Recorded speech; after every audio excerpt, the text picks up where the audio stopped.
అపోస్తలుడైన పౌలు మనకు తెలియపరుస్తున్నారు. ఎఫెసీయులకు రాసిన పత్రిక 5వ అధ్యాయము 8వ వచనములో మీరు చూడండి, మీరు పూర్వమందు చీకటి అయి ఉంటిరి, ఇప్పుడైతే ప్రభునందు వెలుగై ఉన్నారు. ఒకప్పుడు మీరు చీకటి జనముతో మీరు ఉన్నారు, చీకటి ప్రజలతో మీరు ఉన్నారు. ప్రియమైన దేవుని బిడ్డలారా, అంతా చీకటే. చూడండి, చీకటి దేశాలు ఉన్నాయి. ఆఫ్రికాను చీకటి ఖండం అని పిలిచారు. ఆ చీకటి ఖండానికి మరి డేవిడ్ వెళ్ళి దేవుని వాక్యాన్ని చెప్పి ఆ చీకటి ఖండాన్ని వెలుగు ఖండంగా చేశాడు.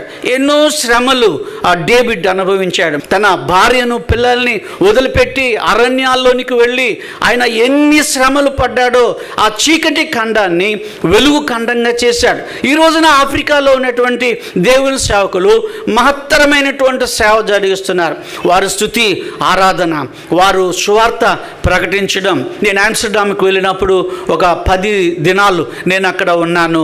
ఆఫ్రికన్స్ చాలామంది వచ్చారు. ఈ ఆఫ్రికన్స్ ఏం చేసేవాళ్ళంటే ఆమ్స్టర్డామ్లో ఎవరు కనిపించినా వాళ్ళకి సువార్త ప్రకటిస్తూ ఉండడాన్ని నేను గమనించాను. ఎంత సంతోషమైందో చెప్పడానికి వీలు లేదు. దీని అంతటికీ కారకుడు ఎవరు అని అంటే డేవిడ్ లివింగ్స్టన్ గారు. వాళ్ళకు సువార్తను బోధించినట్టుగా బైబిల్లో మనం చూస్తున్నాం. డేవిడ్ లివింగ్స్టన్ గారు ఆ చీకటి ఖండంలో అరణ్యాల్లో ఆయన తిరుగుతున్నప్పుడు ఒక క్రూర జంతువు వచ్చి ఆయన ఈ భుజం మీద ఒక కండను పీకేసింది. ఆయన డాక్టర్ కనుక ఆయన వైద్యం చేసుకున్నాడు. ఈ చెయ్యంతా స్పర్శ లేకుండా అయింది. ఒక దినం ఆయన నడుచుకుంటూ వెళుతున్నప్పుడు అరణ్యంలో ఒక ముళ్ళు వచ్చి ఆయన కంట్లో గుచ్చుకుంది. నీరు కారింది. అది కనిపించకుండా అయిపోయింది. ఆ కన్ను కనిపించకుండా అయిపోయింది. మరొకసారి డేవిడ్ లివింగ్స్టన్ గారు ఒక బురదలో ఆయన ప్రయాణం చేస్తున్నాడు. ఆ బురదలో ప్రయాణం చేస్తున్నప్పుడు లోపల ఎక్కడో ఒక ముళ్ళు ఉంది.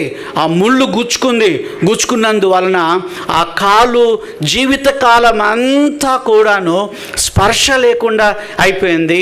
తర్వాత దీన స్థితిలో, బలహీన స్థితిలో, ఈ అనారోగ్యాలన్నిటితోటి, ఈ కుంటి కాలు, ఒంటి కన్ను, వీటన్నిటితో ఇంటికి వెళితే ఆయన భార్య డేవిడ్ లివింగ్స్టన్ గారిని చూసి, ఎవరండి మీరు, ఎవరు కావాలని అడిగిందట. అంత అందవిహీనమైనటువంటి వాడైపోయాడు డేవిడ్ లివింగ్స్టన్. ప్రియమైన దేవుని బిడ్డలారా, వెలుగు ఖండంగా చేశాడు. బైబిల్ ఏం చెప్తా ఉంది? మీరు పూర్వమందు చీకటి అయి ఉంటుంది, ఇప్పుడైతే ప్రభునందు వెలుగై ఉన్నారు. హల్లెలూయా, హల్లెలూయా. గట్టిగా చెప్దామా? హల్లెలూయా. మీరు లోకమునకు యేసుప్రభు ఏమన్నారండి?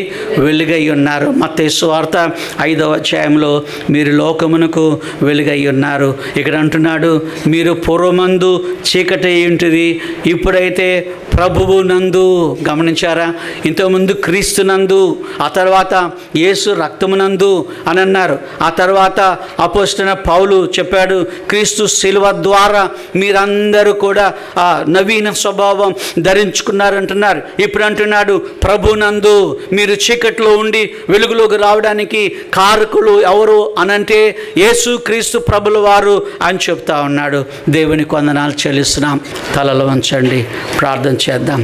ప్రేమ కలిగిన మా పరలోకపు తండ్రి, మీ పాదములకు వందనాలు చెల్లిస్తున్నాం. ఈ క్రొత్త సంవత్సరంలో గతము అనేది ఉంది. ఆ గతంలో ఎన్ని తప్పిదములు చేశామో ప్రభువా, ఒక సిలువ మా మధ్యలోనికి వచ్చి పూర్వాన్ని ప్రస్తుతాన్ని అది వేరు చేసిందని మేము నేర్చుకుంటున్నాం.